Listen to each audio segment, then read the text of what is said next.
Price the Lord. கர்த்தர் நல்லவர். இந்த காலை வேளையிலேயும் உங்கள் எல்லாரையும் மறுபடியுமாக இன்றைக்குள்ள வேத வாசிப்புக்கு வரவேற்பதில் நான் மிகுந்த மகிழ்ச்சி அடைகிறேன். Praise the Lord. God is good. Once again I rejoice in welcoming you to this Bible reading challenge on this new day. கர்த்தர் நல்லவர். இந்த 22வது நாளுக்கு கர்த்தர் நம்மை கொண்டு வந்ததுக்காய் கர்த்தரை நான் ஸ்தோத்திரிக்கிறேன். God is good and I also thank God for bringing us to the 22nd day. தேவன் நமக்கு செய்த எல்லா உபகாரங்களுக்காக ஆண்டவருக்கு நன்றி செலுத்துவோம். Let us thank God for all the good things that He has done for us. கண்களை மூடி நாம் ஜெபத்தோடு ஆரம்பிப்போம். Let us close our eyes and start with a prayer. நன்றி தகப்பனே, நன்றி ஆண்டவரே, நன்றி ஆண்டவரே.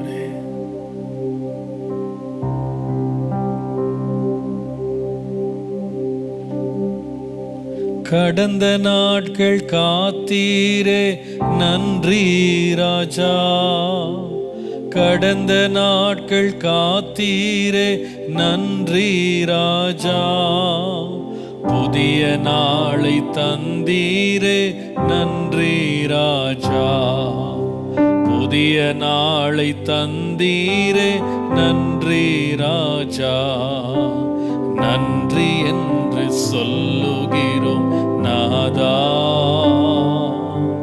நாவாலே துதிக்கிறோம் நாதா, உமக்கு நன்றி என்று சொல்லுகிறோம் நாதா, நாவாலே துதிக்கிறோம் நாதா,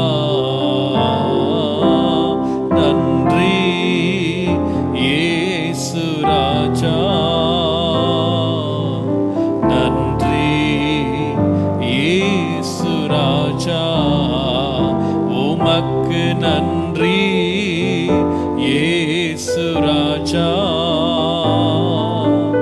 நன்றி இயேசு ராஜா.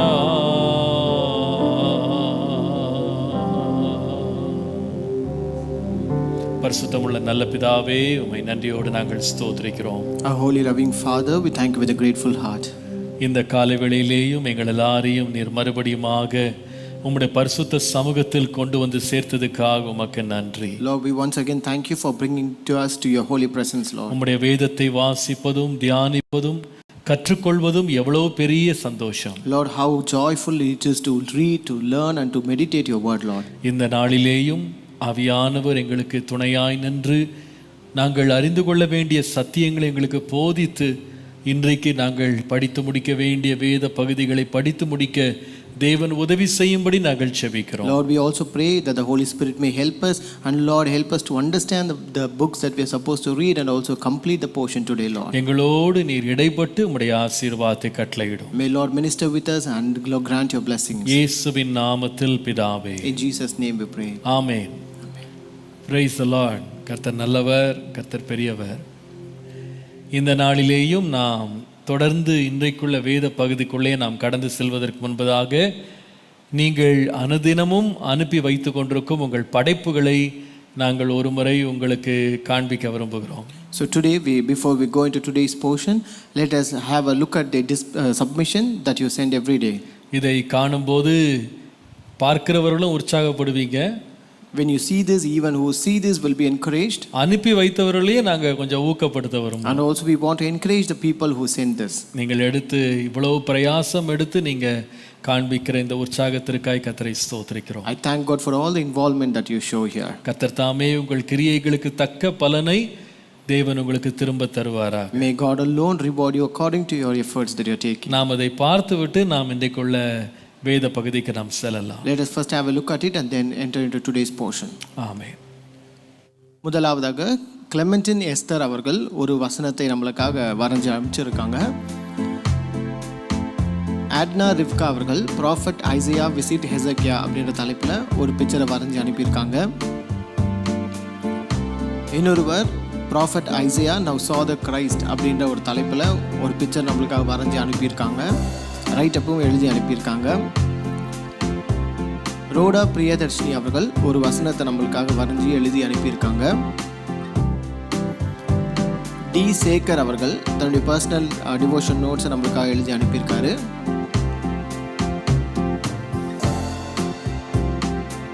ஜோவான் ஐரின் டெபோரா அவர்கள் ஒரு வசனத்தை நம்மளுக்காக டிசைன் பண்ணி அனுப்பியிருக்காங்க. அதேபோல் ஸ்பர்ஜன் அவர்கள் ஒரு வசனத்தை நம்மளுக்காக எழுதி டிசைன் பண்ணி அனுப்பியிருக்காங்க. ஆனி பிரசன்னா அவர்கள் ஜெரமியா டிராயிங்கை ஒன்று ட்ரா பண்ணி அனுப்பியிருக்காங்க. ஜெமிமா ஸ்டீஃபன்ஸ் அவர்கள் செயல்களின் அடையாளம் அப்படின்ற தலைப்பு ரைட்டப் எழுதி நம்மளுக்காக அனுப்பியிருக்காங்க. ஹாரி பால் அவர்கள் ப்ராஃபட் ஜெரமியா பற்றின ஒரு டிராயிங்கை வரைஞ்சி நம்மளுக்காக அனுப்பியிருக்காங்க. ஆண்டனி ராஜன் அவர்கள் ஒரு வசனத்தை நம்மளுக்காக எழுதி அனுப்பியிருக்காரு. மகாதேவன் ராஜா அவர்கள் தன்னுடைய பர்சனல் டிவோஷன் நோட்ஸ் நம்மளுக்காக எழுதி அனுப்பியிருக்காங்க. ஜாஸ்பர் அவர்கள் ஜெரமியா இந்த டஞ்சன் அப்படின்ற தலைப்பில் ஒரு பிக்சரை வரைஞ்சி அனுப்பியிருக்காங்க. கேத்தி பிரசன்னா அவர்கள் த காலிங் ஆஃப் ஜெரமியா அப்படின்ற தலைப்பில் ஒரு பிக்சரை வரைஞ்சி அனுப்பியிருக்காங்க. ஹேசல் பாலின் அவர்கள் த காலிங் ஆஃப் ஜெரமியா அப்படின்ற தலைப்பில் ஒரு பிக்சரை நம்மளுக்காக வரைஞ்சி அனுப்பியிருக்காங்க. பிரிசில்லா ஜோஷி அவர்கள் கால் டு ஜீசஸ் அப்படின்ற தலைப்பில் ஒரு பிக்சரை நம்மளுக்கு வரைஞ்சி அனுப்பியிருக்காங்க. இவாஞ்சலின் தேவிகா அவர்கள் தன்னுடைய பர்சனல் டிவோஷன் நோட்ஸை நம்மளுக்காக எழுதி அனுப்பியிருக்காங்க. ஜானத்தன் அவர்கள் ஒரு வசனத்தை நம்மளுக்காக எழுதி அனுப்பியிருக்காங்க. அதேபோல் இன்னொருவர் அவர் பைபிள் படிக்கிற பிக்சர் நம்மளுக்காக எடுத்து ஃபோட்டோ பிடித்து அனுப்பிச்சிருக்காரு. கேப்ரியல் ஜாஷ்வா அவர்கள் ஜெரமியா ஸ்க்ரால் அப்படின்ற தலைப்பில் ஒரு பிக்சரை நம்மளுக்காக எழுதி வரைஞ்சி அனுப்பியிருக்காங்க. அதேபோல் சேகர் அவர்கள் த லைஃப் ஆஃப் ஜெரமியா அப்படின்ற தலைப்பில் ஒரு ரைட்டப் நம்மளுக்காக எழுதி அனுப்பியிருக்காரு. ரயா ஜெலின் அவர்கள் ஜெரமியா பற்றின ஒரு டிராயிங்கை நம்மளுக்காக வரைஞ்சி அனுப்பியிருக்காங்க. ராஜா சிங் அவர்கள் தன்னுடைய பர்சனல் டிவோஷன் நோட்ஸ் நம்மளுக்காக அனுப்பியிருக்காரு. அதேபோல் கௌசல்யா அவர்களும் தன்னுடைய பர்சனல் டிவோஷன் நோட்ஸை நம்மளுக்காக அனுப்பியிருக்காங்க. கிஷோர் அவர்கள் பிரசங்கி மற்றும் ஏசாயா புத்தகத்தோட டிராயிங்கை நம்மளுக்காக வரைஞ்சி அனுப்பியிருக்காரு. சுகந்தி அவர்கள் ஐசையா அண்ட் ப்ராவப்ஸ் பற்றின டிராயிங்ஸை நம்மளுக்காக வரைஞ்சி அனுப்பியிருக்காங்க.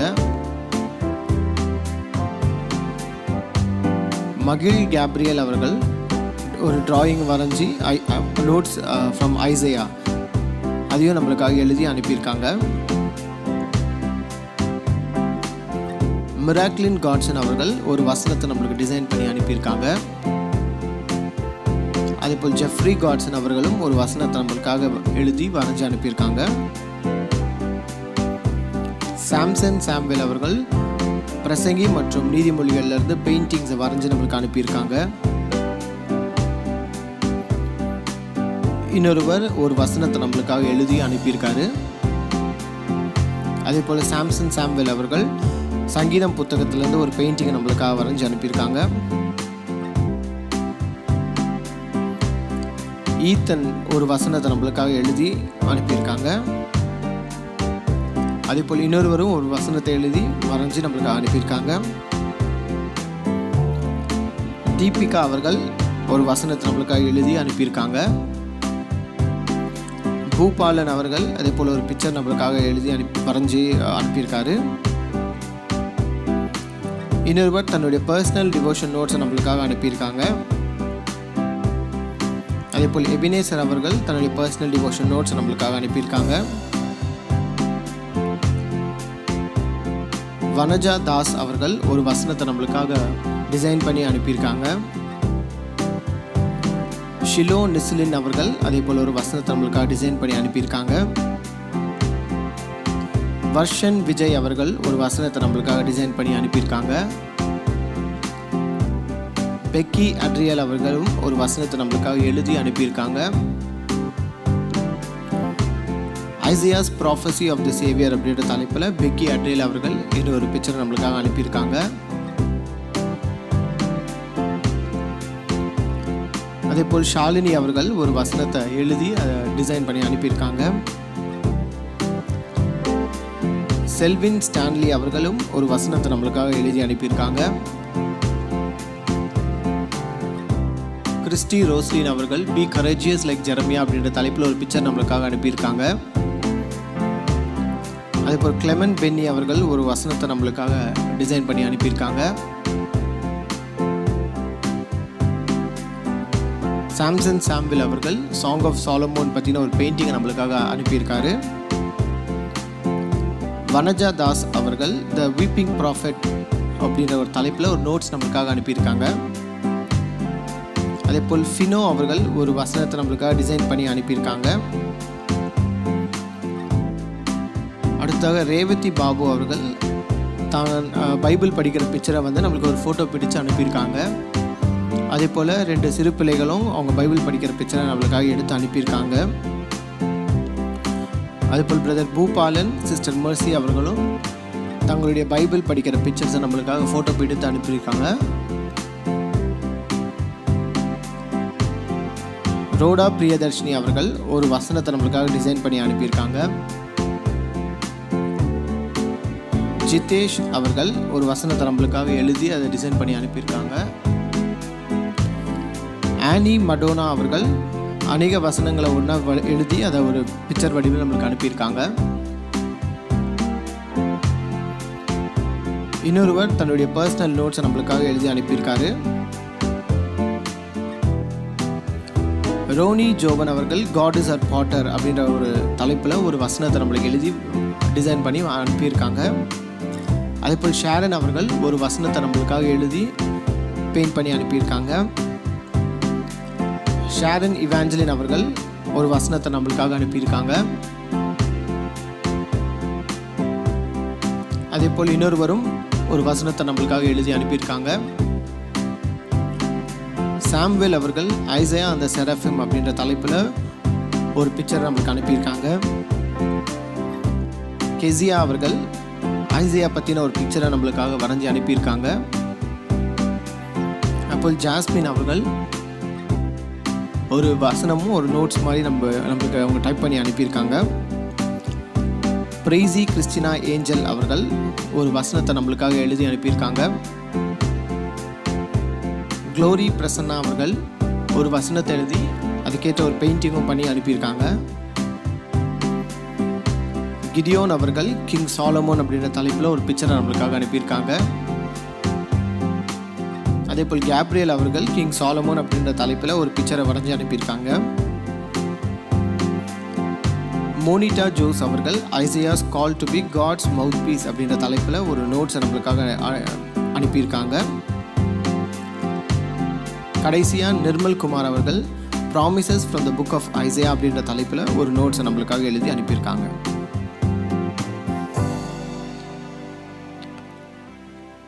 Praise the lord. உங்கள் எல்லாருடைய முயற்சியும் பாராட்டுகிறேன். கர்த்தர் உங்களை ஆசீர்வதிப்பாராக. Praise the Lord. I appreciate all your efforts. May God bless you all. ஆண்டவருடைய அளவற்ற கிருபையினாலே நாம் இன்றைக்கு 23ஆம் நாளுக்கு வந்திருக்கிறோம் நினைக்கிறேன். By the grace of God we have come into the 23rd day. நான் 22 தவறாக ஆரம்பத்தில் சொல்லிட்டேன். So I told by mistake as 22nd day. இந்த 22வது நாளில் நாம் தொடர்ந்து எரேமியாவின் புஸ்தகத்தில் 2வது நாளாக நாம் இருக்கிறோம். So we are on the second day of the book of Jeremiah. நேற்றைக்கு உங்களோடு இந்த எரேமியாவை குறித்து நான் விளக்கமாக பேசினேன். So yesterday I spoke in detail about this Jeremiah. விசேஷமாக இந்த எரேமியாவை எழுதின தீர்க்கதரிசியாகிய எரேமியாவை குறித்து நாம் ரொம்ப ஆழமாக கவனித்தோம். Especially we looked upon the author Jeremiah.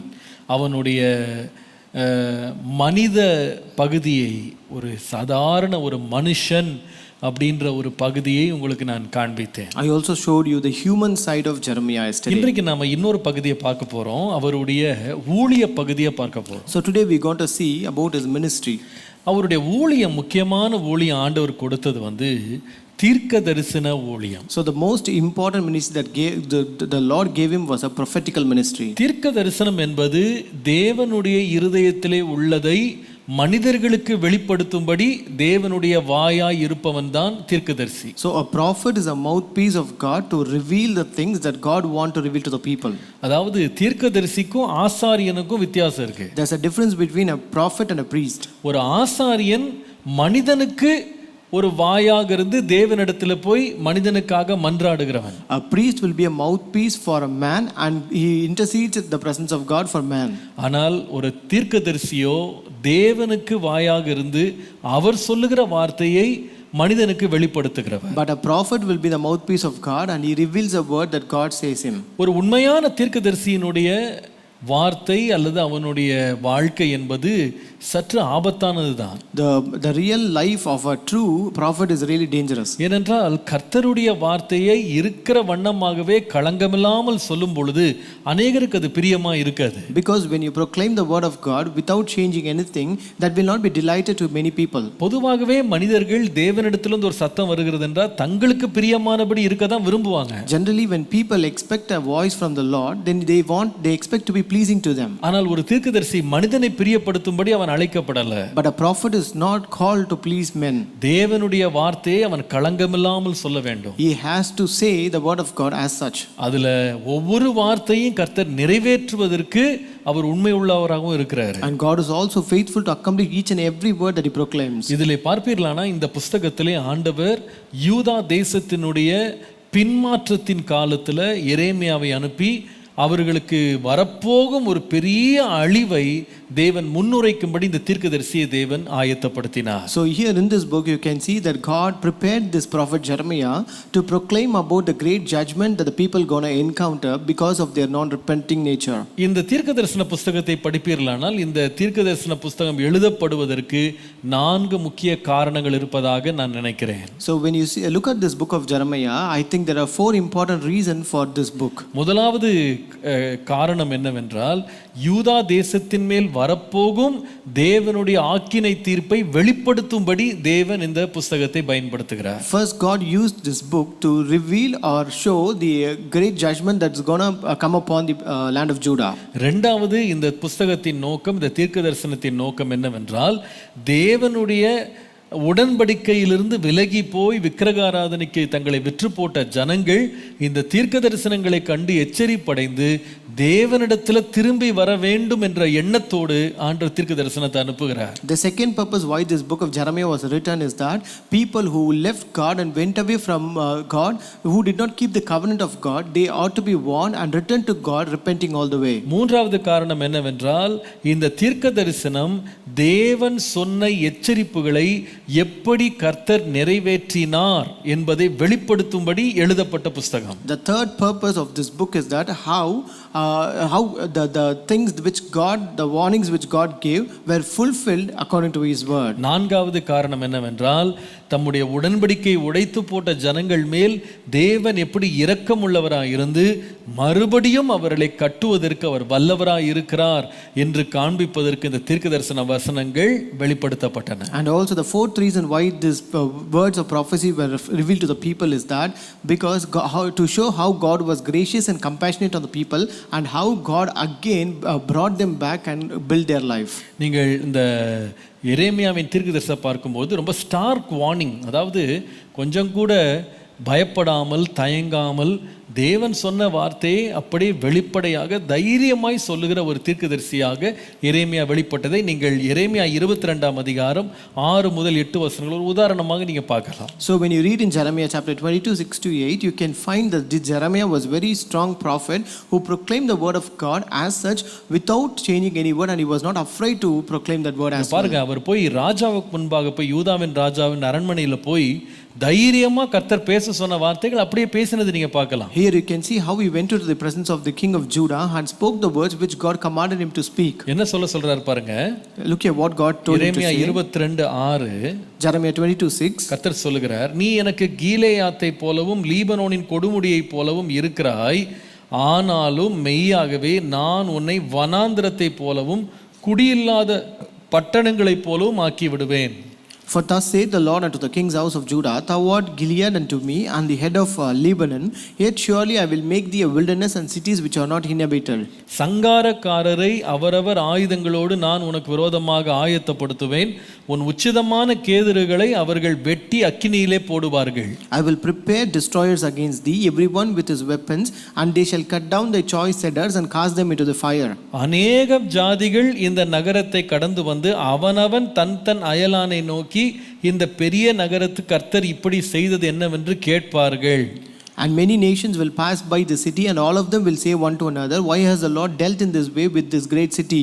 என்ன பயங்கரமா இருக்கு பாத்தீங்களா? See how terrible it is. அத இந்த ராஜாவிட்ட போய் தைரியமா சொல்றதுக்கு இந்த எரேமியா தயக்கப்படவே இல்லை. This Jeremiah never hesitated to speak boldly to the king. அவருடைய ஊழியம் மனுஷனுக்கு பயந்த ஒரு ஊழியமா இல்ல. His ministry was not a ministry which was afraid of men. தேவன் கொடுக்க விரும்பின எச்சரிப்புகளை தைரியமா கொடுத்தார். He gave the warnings that God gave very boldly to the people. உங்க தேசம் அழிஞ்சு போகும். Your nation will be destroyed. உங்க ஜனங்களை கொள்ளை கொண்டு போவாங்க. Your people will be taken captive. இந்த மாதிரி இன்னைக்கு போய் நீங்க ஒரு நாட்டினுடைய தலைவனுக்கு போய் சொல்லி பாருங்களேன் பாப்போம். If you go and say similar manner to a leader of a nation. இன்னைக்கு பாருங்க, ஒரு சின்ன செய்தியை நாட்டுக்கு விரோதமாக எழுதினாலே அநேக நாடுகள் அப்படி எழுதுறவர்களை பல ஆண்டுகள் சிறையில் கொண்டு தள்ளிடுறாங்க. Even today when you write a small news against a nation, they will imprison that person for many years together. சர்வாதிகார நாடுகள் எல்லாம் போய் பார்த்தீங்கன்னா ஒரு வார்த்தையை நீங்க வெளியே விட்டுட்டீங்க, நாட்டை குறித்து ஏதாவது ஒன்று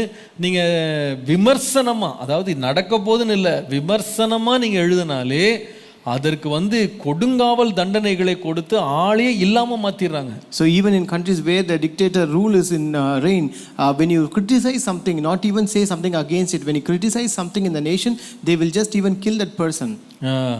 அதாவது உங்க நாடே இல்லாம போய்டும் அப்படினு சொன்னா எப்படி இருக்கும்னு யோசித்து பாருங்க ஒரு ராஜாவுக்கு. So just imagine when you say your country will no more exist, how a king would be. இதை இன்றைய உள்ள சூழ்நிலையில கொஞ்சம் கற்பனை பண்ணி பாருங்களேன். Just imagine this with the present scenario. சுற்றி இருக்கிற விரோதி ஒரு நாட்டை பிடிச்சிருவான், அவன் கால்களால உன் நாட்டை மிதிச்சிட்டு போவான்னு சொல்லி நீங்க போய் கர்த்தர் சொல்றாருன்னு சொன்னா உங்களை தேச துரோகின்னு தான் சொல்லுவாங்க. So if you say to the king saying that your enemies will come and surround you, they will capture your nation and you will be taken captive, then they will call you as a traitor. ஆனா எரேமியா பயப்படவே இல்லை. But Jeremiah was not afraid. கர்த்தர் என்ன சொன்னாரோ தைரியமா போய் சொன்னார். Whatever God commanded, he said boldly. இந்த வேத பகுதிகளில் இந்த தீர்க்க தரிசனங்கள் அவ்வளோ டேரிங்கா சொல்லப்படுகிற தீர்க்க தரிசனங்களை நீங்க பார்க்கலாம். So you can find a daring prophecies being proclaimed in this biblical passage. சொல்ல போனா யோயாக்கீம் ராஜாவுக்கு ஆண்டவர் சொன்னபடி அவர் ஒரு சுருளையை எழுதி அனுப்புறாரு. To say more, he also wrote a scroll to King Jehoiakim as God commanded him. 36ஆம் அதிகாரம் 22ஆம் வசனம் பாருங்க. In chapter 36 and verse 22. 9ஆம் மாதத்தில் ராஜா குளிர்காலத்துக்கு தங்கும் வீட்டில் உட்கார்ந்திருந்தான். அவனுக்கு முன்பாக கணப்பு மூடி இருந்தது. எகுதி 3-4 பத்திகளை வாசித்த பின்பு ராஜா ஒரு சூரிக்கத்தியினால் அதை அறுத்து சுருள் அனைத்தும் கணப்பில் உள்ள அக்கினியிலே வெந்து போகும்படி கணப்பில் இருந்த அக்கினியிலே எரிந்து போட்டான். Now the king sat in the winter house in the 9th month, and there was a fire on the earth burning before him. And it came to pass that when Jehoiada had read 3 or 4 leaves, he cut it with the penknife and cast it into the fire that was on the earth, until all the roll was consumed in the fire that was on the earth. என்ன பயங்கரமா இருக்கு பாத்தீங்களா? See how terrible it is. இவர் பேசுற வார்த்தைகள் வேற போய் சுருள் அனுப்புனா ராஜா வெட்டி அதை போய் தீயில போட்டாராம். So when he sent a scroll, the king actually cut it into shreds and threw it in a fire. அவ்வளவு ராஜாவுக்கு கோபம் ஊட்டுகிற செய்தியா தான் இருந்தது. So this news was really angering a king actually. ஆனா அத பத்தி அவர் கவலைப்படல. But he was not afraid of it. நீங்கள் திரும்ப 28ஆம் வசனம் வாசித்தீங்கன்னா 36ஆம் அதிகாரம் 28ஆம் வசனம். Again when you read 36 chapter verse 28, நீ திரும்ப வேறொரு சுருளை எடுத்து யூதாவின் ராஜாவாகிய யோயாக்கீம் சுட்டெரித்த முதலாம் சுருளில் இருந்த முந்தின வார்த்தைகளை எல்லாம் அதிலே எழுது என்றார். Take thee again another roll and write in it all the former words that were written in the first roll, which Joachim the king of Judah has burned. வேதத்தை வாசிக்கப்படுகிறது. திரும்ப 32ஆம் வசனத்துல பார்த்தா அதே போல எரேமியா வேறு ஒரு சுருளை எடுத்து எழுதி அனுப்பி விடுறாரு. So again in verse 32 you can read that Jeremiah wrote another scroll in the same manner and sent it to the king. அதாவது அந்த தேவனுடைய சார்பில் இருந்து பேசுறதுக்கு எரேமியா பயப்படல. So Jeremiah was not afraid to speak on behalf of God. தன்னுடைய ஜீவனுக்கு ஆபத்து வந்தால் கூட அதை பத்தி அவர் கவலைப்படல. Even if he know that there will be a danger to his life, he was not afraid of it. மனிதருக்கு கோபம் வருமா, அவங்க ஏற்றுக்கொள்வாங்களா ஏற்றுக்கொள்ள மாட்டாங்களா அப்படின்றத பத்தி அவர் கவலைப்படல. So he is not worried or bothered whether the people will be kindled to anger or whether they will take it or accept it or not. ஒரு ஊழியக்காரனுடைய மிகப்பெரிய சவால் இதுதான். This is a great challenge of a preacher. நிறைய வேளையில எதுல சோதிக்கப்படலாம் அப்படின்னா மனிதருக்கு பிரியமா பேசணும் அப்படின்றதுல. So many times they will be tempted as in terms to speak pleasing to men. அதாவது அவர்களுடைய தயவு நமக்கு வேணும். We need their favor. அவர்கள் சந்தோஷமா இருந்தா தான் நம்மள ஆதரிப்பாங்க. Only if they are happy they will support us. இவர்கள் எல்லாம் சந்தோஷமா இருந்தா நிறைய கூட்டம் சேர்க்கலாம். So if they are happy we can gather crowds.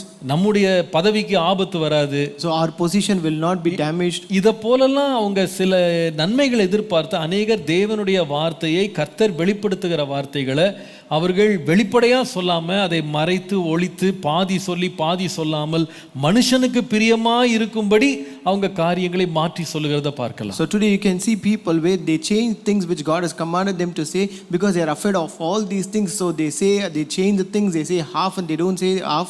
So they do it in this manner today. சில காரியங்கள் எரேமியா சொன்னது நம்ப கூட முடியாமல் இருந்தது. Certain things that were told by Jeremiah were not even able to be believed. அதாவது இஸ்ரவேல் ஜனங்க தங்கள் நாட்டுல நல்லா செட்டில் ஆகி இருக்கும்போது when the people of Israel were well settled in their nation, அங்க எரேமியா சொல்லுகிறாரு 70 ஆண்டுகள் உங்களை பாபிலோனிய ராஜா சிறைபிடித்து கொண்டு போய் வச்சிருவான்.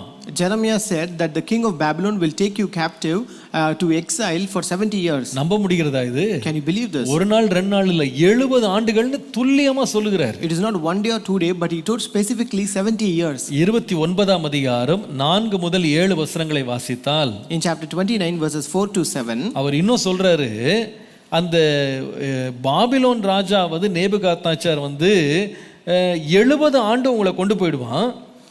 So here he says that the king Nebuchadnezzar will take you to exile for 70 years. அது சொல்லிட்டு சொல்றாரு 5ஆம் வசனத்துல in verse 5 நீங்கள் வீடுகளை கட்டி குடியிருந்து தோட்டங்களை நாட்டி அவைகளின் கனிகளை சாப்பிடுங்கள். நீங்கள் பெண்களை விவாகம் பண்ணி குமாரரையும் குமாரத்திகளையும் பெற்று உங்கள் குமாரருக்கு பெண் கொண்டு உங்கள் குமாரத்திகளை புருஷருக்கு கொடுங்கள். இவர்களும் குமாரரையும் குமாரத்திகளையும் பெறட்டும். நீங்கள் அங்கே குறுகாமல் பெருகி உங்களை சிறைப்பட்டு போக பண்ணின பட்டணத்தின் சமாதானத்தை தேடி அதற்காக கர்த்தரை விண்ணப்பம் பண்ணுங்கள். Build ye houses and dwell in them and plant gardens and eat the fruit of them.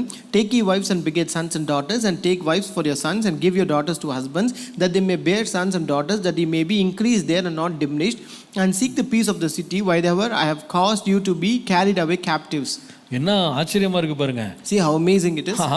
எரேமியா மூலமா ஆண்டவர் சொல்ல 70 ஆண்டு நீங்க பாபிலோன்ல இருக்க போறீங்க. So God told through Jeremiah that you're going to stay in Babylon for 70 years. அதனால நீங்க என்ன பண்ணுங்கன்னா அந்த நாட்டுல வீடு கட்டுறது தோட்டம் நாட்டுறது நீங்க அங்க நீங்க கல்யாணம் பண்றது பிள்ளை பெறுறது அந்த நாட்டினுடைய சமாதானத்தை தேடுறது அந்த நாட்டுக்காக விண்ணப்பம் பண்றது எல்லாம் நீங்க செய்யுங்கன்றார் ஆண்டவர். So therefore God told them to settle down in the land, build houses, plant gardens, marry of their children and then also seek peace of that nation. யாராவது நம்ப முடியுதா இது? Can someone believe this? உடனே என்ன நடக்குன்னா எரேமியா சொன்ன தீர்க்கதரிசிக்கு விரோதமாக அநேக பொய் தீர்க்கதரிசிகள் கள்ள தீர்க்கதரிசிகள் எழும்பி ஜனங்கள்ட்ட சொல்றாங்க எரேமியா சொல்றதெல்லாம் நடக்காது அதெல்லாம் சும்மா பொய் அப்படிலாம் வெளியெல்லாம் நீங்க போக மாட்டீங்க. So immediately many false prophets arose against this Jeremiah's word and told that will not happen to you, you will not be taken captured by the Babylonians. ஆனால் அவன் சொன்னபடியே தீர்க்க தரிசனம் நிறைவேறினது. But according to his word the prophecy was fulfilled. அதான் இந்த எரேமியாவினுடைய நோக்கம் நான் சொன்னேன். முதலாவது ஜனங்களுக்கு எச்சரிப்பு கொடுக்கிறது.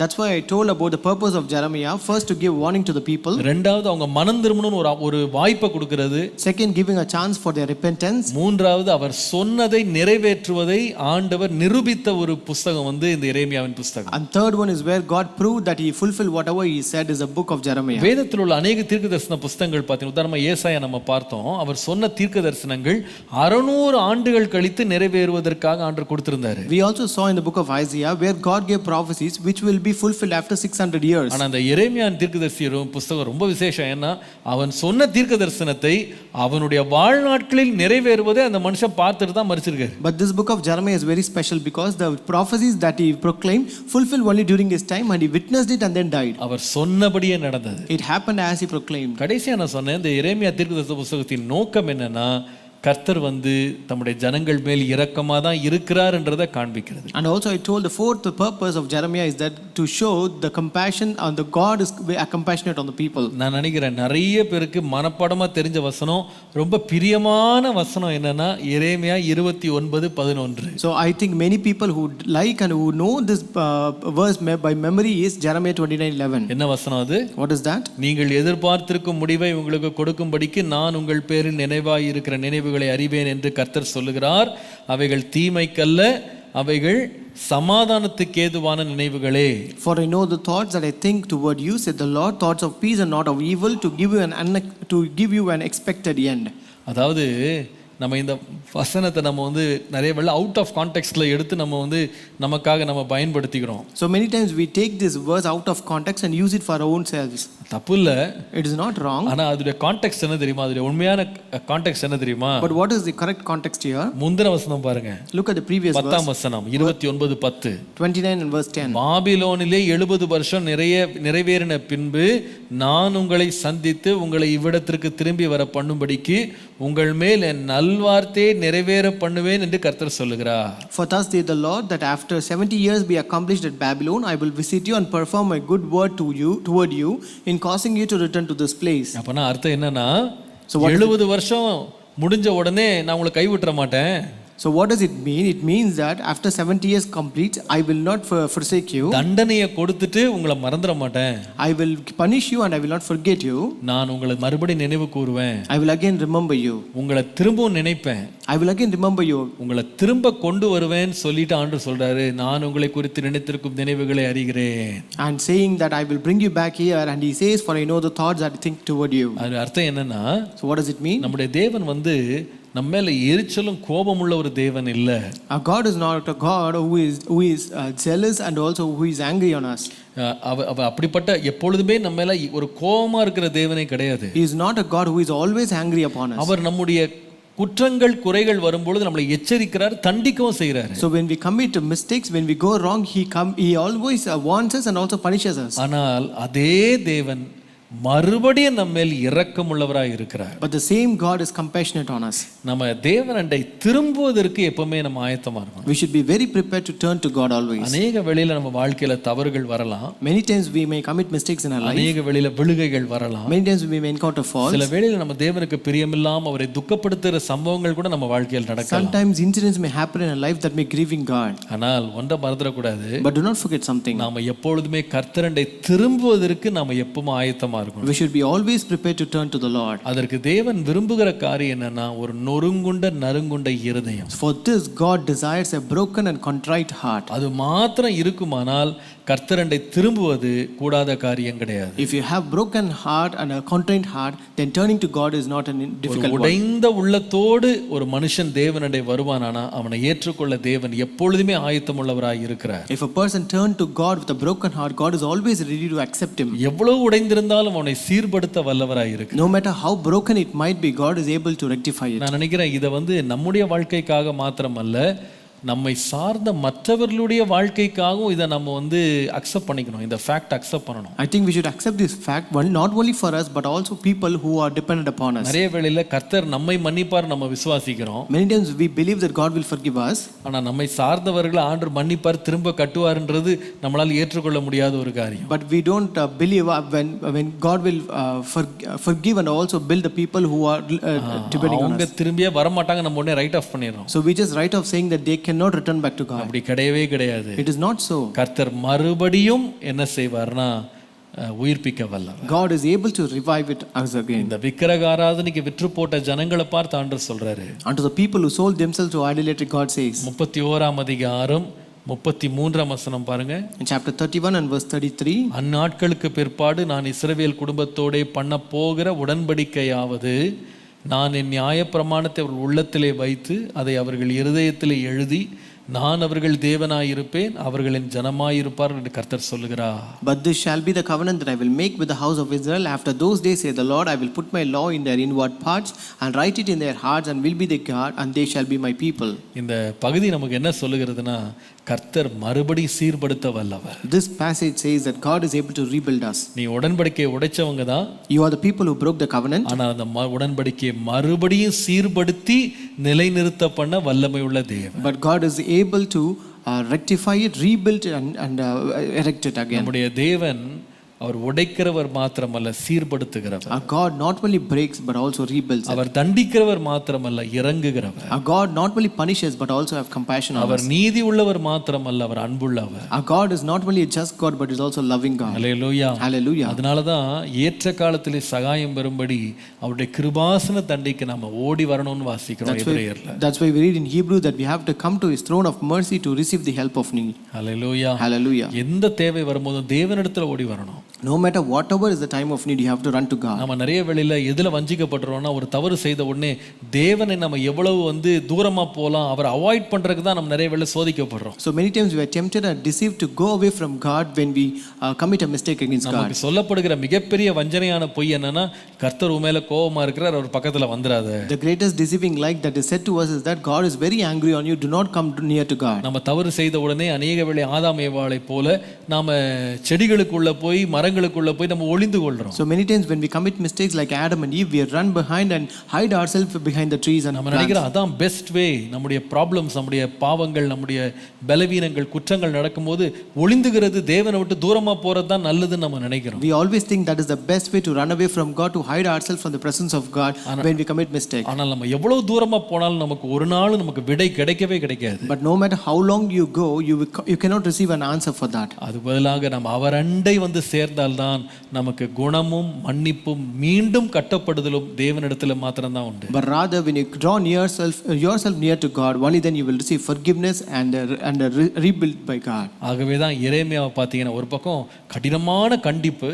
So when you see Jeremiah, on one side there's a strict warning, கடினமான தண்டனை, it's a strict judgment, அதே வேளையில தேவனுடைய இரக்கத்தின் கரம், but at the same time merciful hand of God. கர்த்தருடைய நாமத்துக்கு மகிமை உண்டாவதாக. Glory be to the name of the Lord. நேற்றுக்கு நீங்க 25ஆம் அதிகாரம் வரைக்கும் வாசித்து முடிச்சிட்டீங்கன்னு நான் நினைக்கிறேன். So I hope you would have completed 25 chapters yesterday. மீதி இருக்கிற 27 அதிகாரத்தை இன்னைக்கு வாசிக்க முயற்சி பண்ணுங்க. So the rest 27 chapters try to finish off today. இந்த 27ஆம் அதிகாரத்தை வாசித்துட்டு அதோட சேர்த்து அதற்கு அடுத்த புஸ்தகமாகிய புலம்பலின் புஸ்தகத்தில் உள்ள 5 அதிகாரத்தை சேர்த்து வாசித்துருங்க. So after you complete 27 chapters, also try to complete the next 5 chapters in the book of Lamentations. இந்த புலம்பலை குறித்து ஒரு சில வார்த்தைகளை சொல்லி நான் முடிக்க விரும்புறேன். So I want to say a few words about this lamentation and finish this off. இந்த புலம்பலின் புஸ்தகமும் எரேமியா தீர்க்கதரிசியினால் தான் எழுதப்பட்டிருக்கிறது என்று அநேகருடைய கருத்தாய் இருக்கிறது. So many scholars believe that this book of Lamentations would also be written by Jeremiah. இதை போல ஒரு புஸ்தகம் வேதத்தில் இல்லை. So you cannot find a book like this in the Bible. இந்த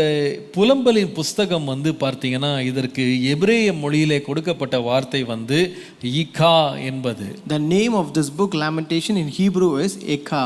இந்த எக்கா என்றால் ஐயோ அப்படின்னு அர்த்தம். Ekha means alas.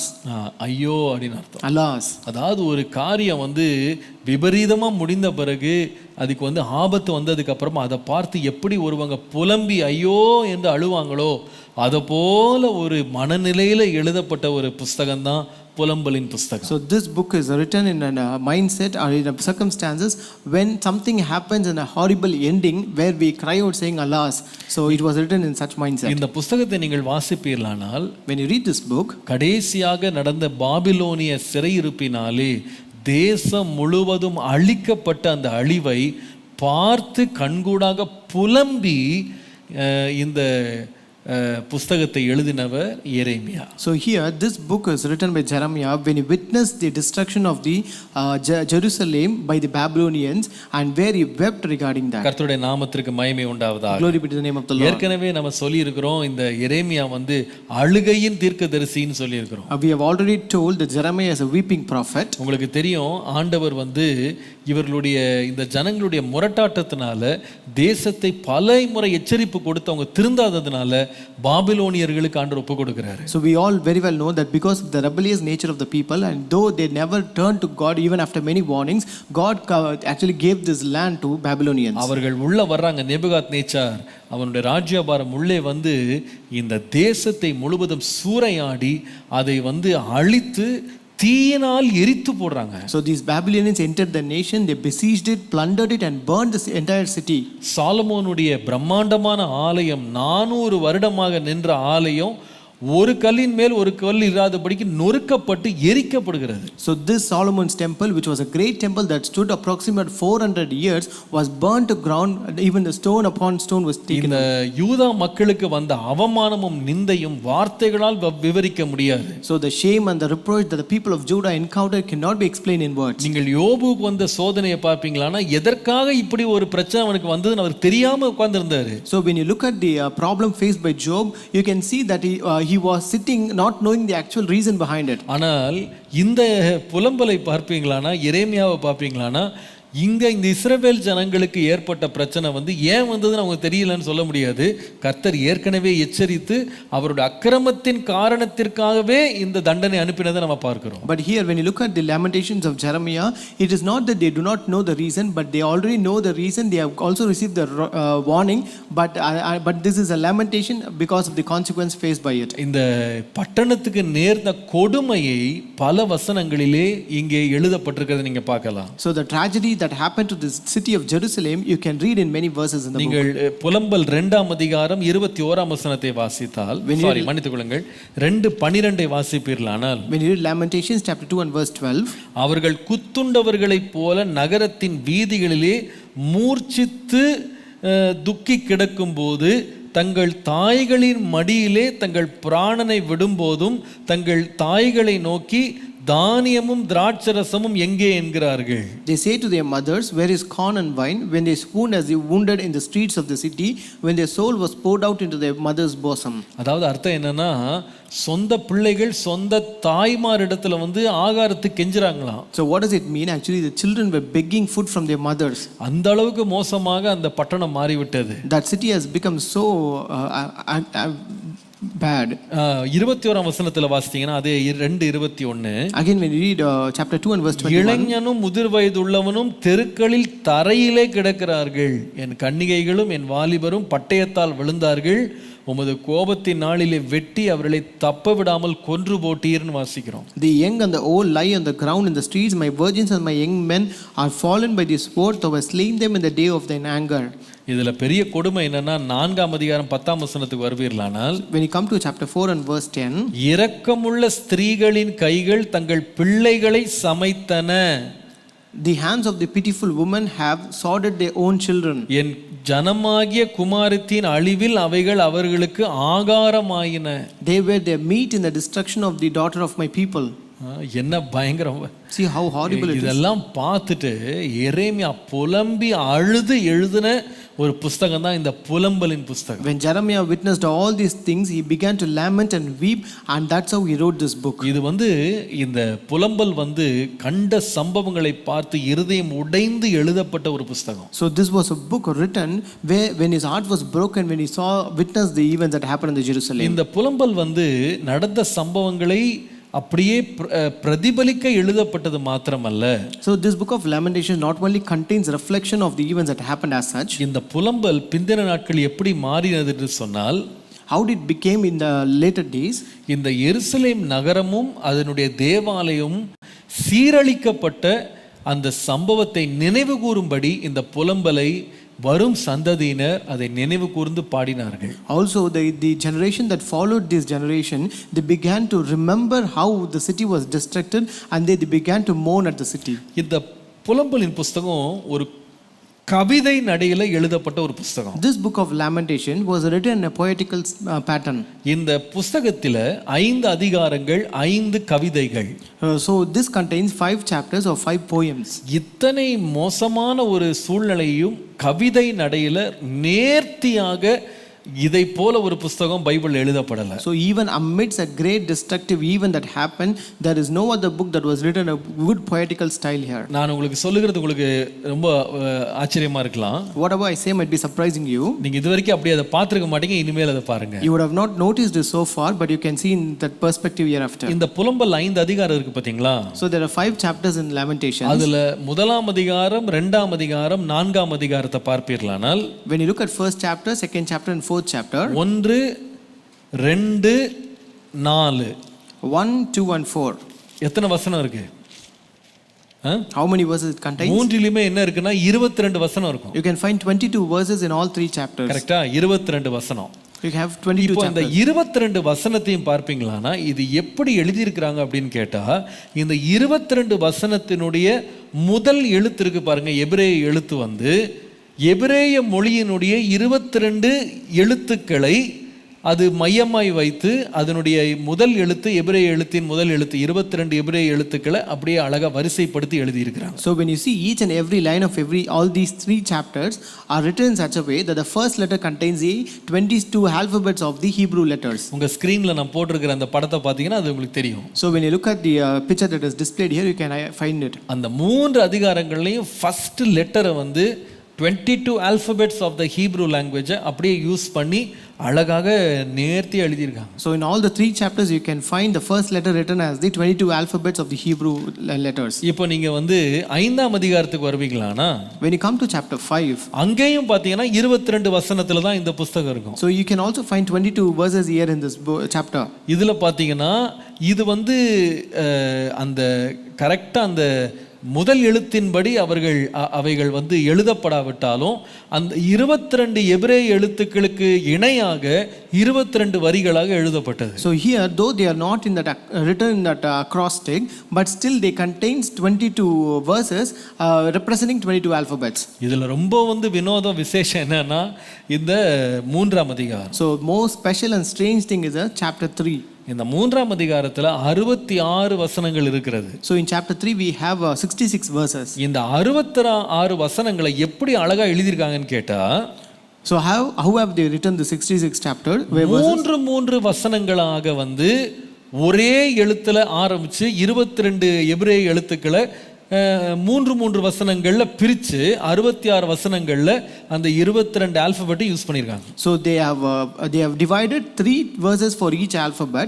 In that way they have used all the 22 alphabets in 66 verses. உங்களுக்கு தெரியும் எபிரேய மொழி வந்து அந்த அரபிக் மொழி மாதிரி ரைட்ல இருந்து லெஃப்ட்ல வாசிக்கணும். லெஃப்ட்ல இருந்து நம்ம வந்து இங்க லெஃப்ட்ல இருந்து வாசிக்கிற மாதிரி வாசிக்க கூடாது. இடது புறத்துல இருந்து வலது புறத்துக்கு போகாம வலது புறத்துல இருந்து இடது புறத்துல வாசிக்கிற மொழி தான் வந்து எபிரேய மொழி. So as you know, this Hebrew language is a language like Arabic where we have to read from right to left and not from left to right. அதுல பாருங்க, நீங்க அந்த படம் போட்டுருக்கேன் பாருங்க, அதுல பாத்தீங்கன்னா லெஃப்ட்ல வந்து பாத்தீங்கன்னா முதல் 3 வசனங்களின் ஆரம்பம் வந்து ஒரே ஆல்பபெட், ஒரே எழுத்துல ஆரம்பிக்கும். In the picture that is displayed you can find the first 3 verses where the right alphabet where it starts from the right with the same alphabet. 3 வசனம் ஒரே alphabet. First 3 verses with the same alphabet. அடுத்த 3 வசனம் அடுத்த alphabet. The next 3 verses with the next second alphabet. அப்படி பாத்தீங்கன்னா 22 × 3 66. So in that way when you see 22 × 3 66. So இதை போல அழகாக எழுதப்பட்டது இந்த புலம்பலின் புத்தகம். So this book of Lamentation is written in such a beautiful way. இந்த புலம்பல் வந்து நான் சொன்னது போல இஸ்ரவேல் ஜனங்கள் அவருடைய தேசமோ அவருடைய பட்டணமோ அழிக்கப்பட்டதனுடைய வேதனையில எழுதப்பட்டது. So this book of Lamentation was written when the destruction of the city and the people of Israel was witnessed. ஆனால் ஆண்டவர் எந்த மனுஷனையும் வெறுமையா வந்து புலம்ப விடவே மாட்டார். But God will never let any person to lament or weep as such. கர்த்தர் எச்சரிப்பு கொடுக்காம அவங்கள புலம்ப விட மாட்டார். God will not make them to weep or lament without giving a warning. நான் ஒரு டேபிள் உங்களுக்கு நான் போட்டிருக்கேன். I have given a table here. இந்த புலம்பலின் புத்தகத்துல உள்ள அநேக வசனங்களை நீங்க பாத்தீங்கன்னா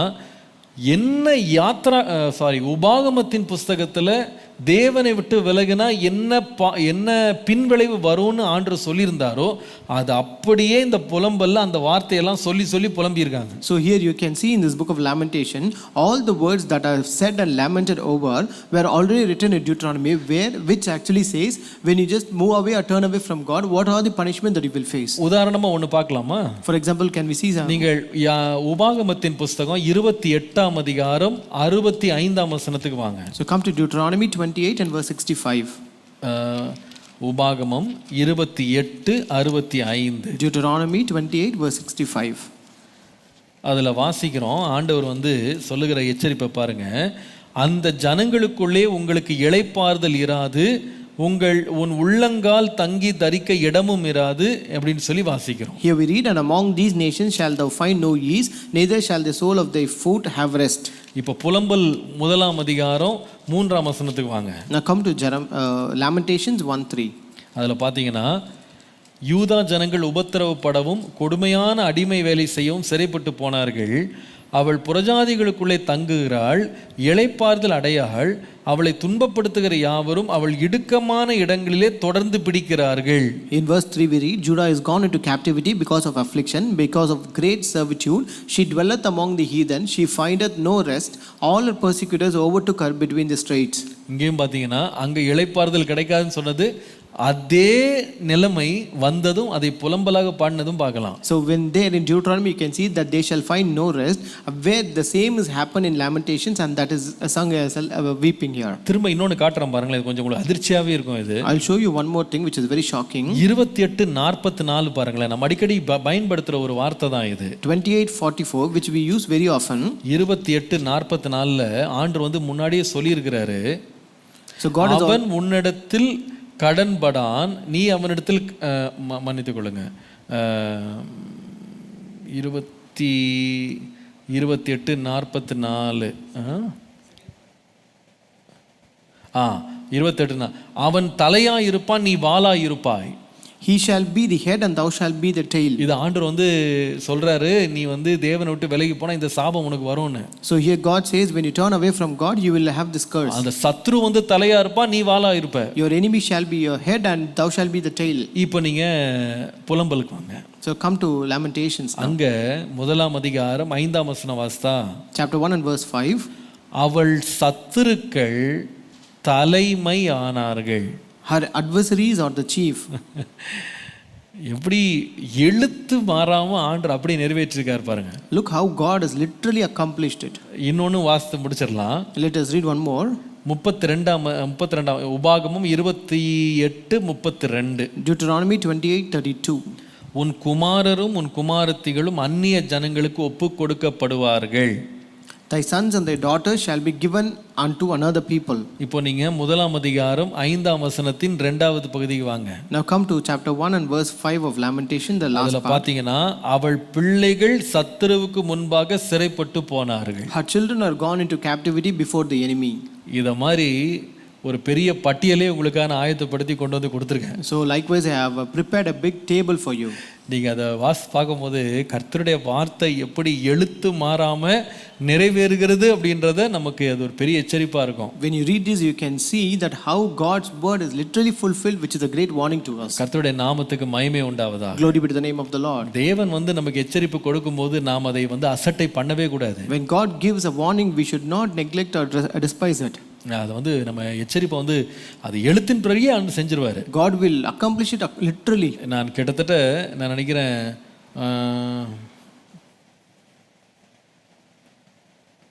15 இன்ஸ்டன்சஸ் உங்களுக்கு நான் கொண்டு வந்திருக்கேன். I have written here 15 instances in the table. அந்த புலம்புன 15 காரியமும் தேவன் ஏற்கனவே எச்சரிப்பா கொடுத்த காரியம் தான். So all the 15 things which he lamented over were already given by God as a warning.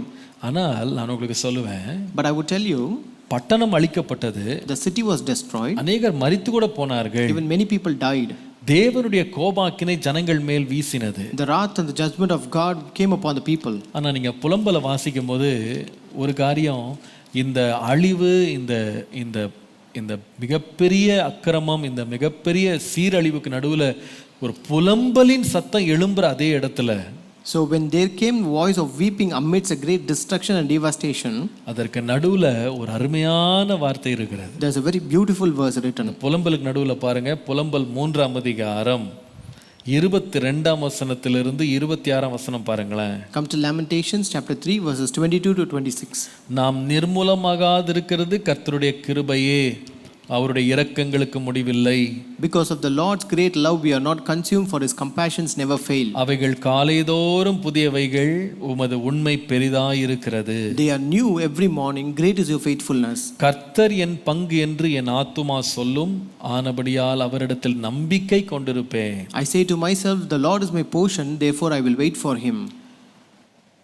தமக்கு காத்திருக்கிறவர்களுக்கும் தம்மை தேடுகிற ஆத்துமாவுக்கும் கர்த்தர் நல்லவர். The Lord is good to those whose hope the Lord is good to those whose hope is in him, to the one who seeks him. அதாவது என்னதான் வாழ்க்கையில புலம்புற நேரத்துல கூட, no matter even the time of weeping in our life, தேவனுடைய கிருபை நம்மை விட்டு நிர்மூலமாகாமல் இருக்கிறது. The grace of God will never fail us, will not depart from us. அது இன்னும் நம்மை அழைக்கிறது. It calls us more. அது மறுபடி நம்மை கட்ட விரும்புகிறது. It desires to build us again. அதனால தான் 3ஆம் அதிகாரம் 39-40 வசனங்களை வாசிப்பீர்களானால், That's why when you read chapter 3 verses 39 and 40, உயிருள்ள மனுஷன் முறையிடுவானேன், அவன் தன் பாவத்திற்கு வரும் தண்டனையை குறித்து முறையிடுகிறது என்ன?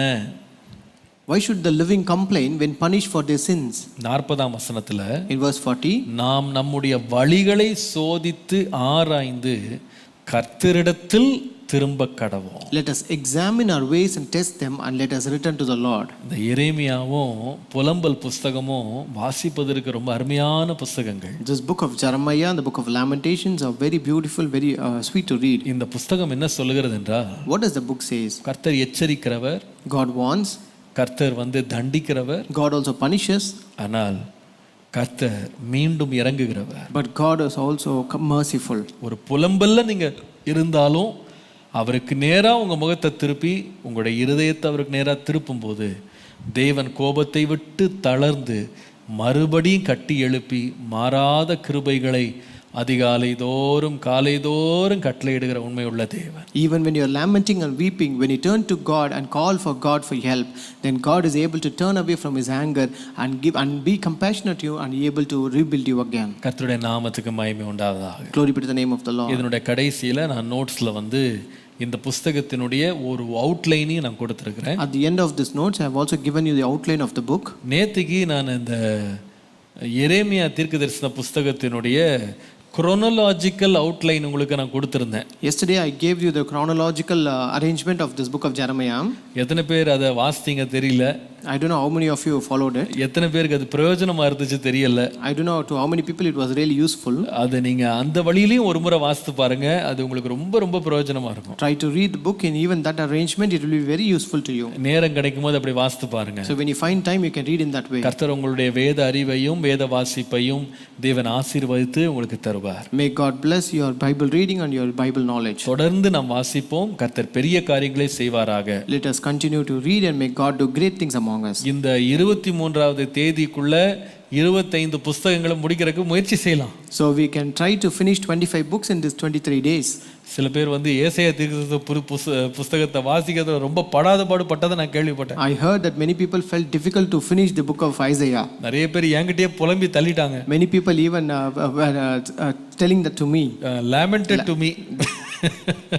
புலம்பிட்டாங்க. என்னப்பா சார் இவ்வளவு பெரிய போர்ஷனை கொடுத்துட்டீங்க, எங்களால படிக்கவே முடியல. They lamented saying, what pastor you have given a huge passage, we could not be able to finish it. பயப்படாதீங்க, இனி வரும் நாட்கள்ல கொஞ்சம் கொஞ்சமா போர்ஷன் குறையும். But in due course we will have a limited portions only. நீங்க கொஞ்சம் lock பண்ணாலும் நீங்க பிக் அப் பண்ணிடுவீங்க. Even if you lag behind, you can easily pick it up. எல்லாத்துக்கு மேல ஓய்வு நாள் ஒன்னு இருக்கு. And above all we have a Sabbath day. அந்த ஓய்வு நாள்ல நீங்க என்ன பண்ணுங்கன்னா ஞாயிற்றுக்கிழமை உட்கார்ந்து எதெல்லாம் படிக்கலையோ அதெல்லாம் படிச்சு முடிக்கவும் அந்த ஓய்வு நாளை பயன்படுத்திக் கொள்ளுங்க. So you can make use of that Sunday to finish off all the portions which are pending. கர்த்தர் தாமே நம்மை ஆசீர்வதிப்பாராக. May God bless us all. உங்க யூடியூப் சேனலுடைய டிஸ்கிரிப்ஷன்ல இந்த நோட்ஸை நாங்கள் கொஞ்ச நேரத்துல நாங்க பிரசுரிச்சிடுறோம். So we will publish today's notes in our YouTube channel's description link.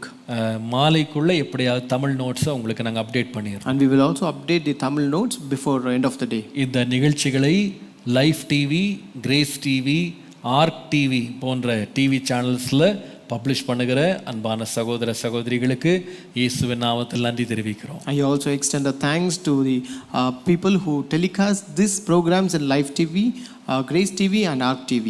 நாளைக்கும் ஒரு நாள் கர்த்தருக்கு சித்தமானால் சனிக்கிழமை நமக்கு இன்னொரு புத்தகம் நாளைக்கு இருக்கும். So if God willing, we will have one more book tomorrow on Saturday. ஞாயிற்றுக்கிழமை ஒரு நாள் நமக்கு விடுப்பு. So Sunday is a holiday for us. அடுத்தது திரும்ப திங்கட்கிழமையிலிருந்து மறுபடியும் வேத வாசிப்பை நாம் துவக்குவோம். Again we will continue Bible reading from Monday. ஜெபம் பண்ணுவோமா? Shall we pray? கண்களை மூடி கர்த்தரை நோக்கி பார்ப்போம். Let us close our eyes and look unto the Lord.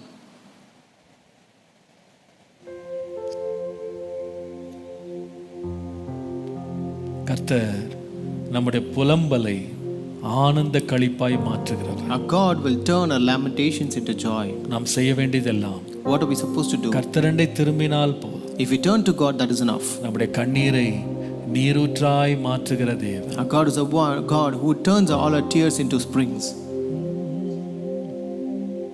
கண்ணீரின் பள்ளம் கடக்கையிலே கண்ணீரால் படுக்கை நனையும் போது கண்ணீரை நீரூற்றாய் மாற்றி என்றும் களிகூர பண்ணும் உம் சமூகமே களிகூர பண்ணும் உம் சமூகமே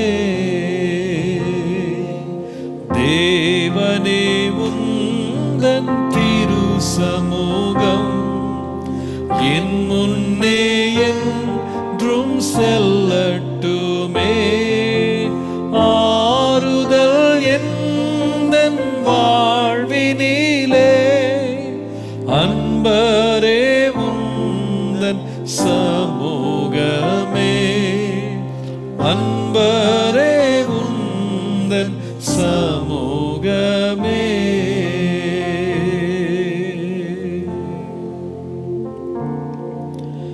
ஆண்டவரே, Lord, நீர் எங்களை கடிந்து கொள்ளுகிறீர். Lord, you condemn us, Lord. சில வேளையிலே கடினமான தண்டனைகளை கொடுக்கிறீர். Sometimes you also give us very strong punishments, Lord. எங்களுக்கு கடினமான எச்சரிப்புகளை தருகிறீர். Lord, you also give hard warnings to us, Lord.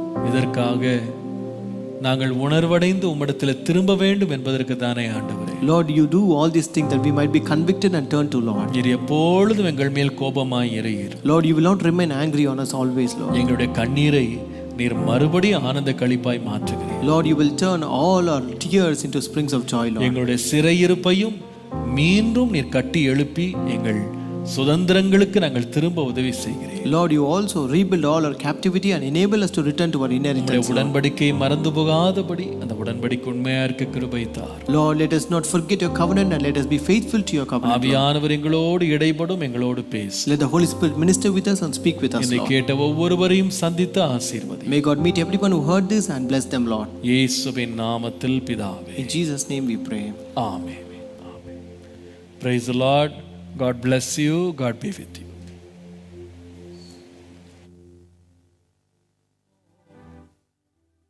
I thank you, Lord. I thank you, Lord. வானமகலும் பூமி அழியும் வேதவசனம் நிலைத்திருக்கும். பாடுவோம். வானமகலும் பூமி அழியும் வேதவசனம் நிலைத்திருக்கும். பரமல் வேதம் எனது செல்வம் பரவசம் நீதம் அருளும். பரமன் வேதம் எனது செல்வம் பரவசம் நீதம் அருளும். சத்திய வேதம் பக்தரின் கீதம் சுத்தர்கள் போடும் ஆலையில் தீபம் உத்தமமாகும் காட்டும். சத்திய வேதம் எத்தனை துன்பம் துயரம் வந்தும் பக்தனை தேற்றிடும் ஔஷதம். எத்தனை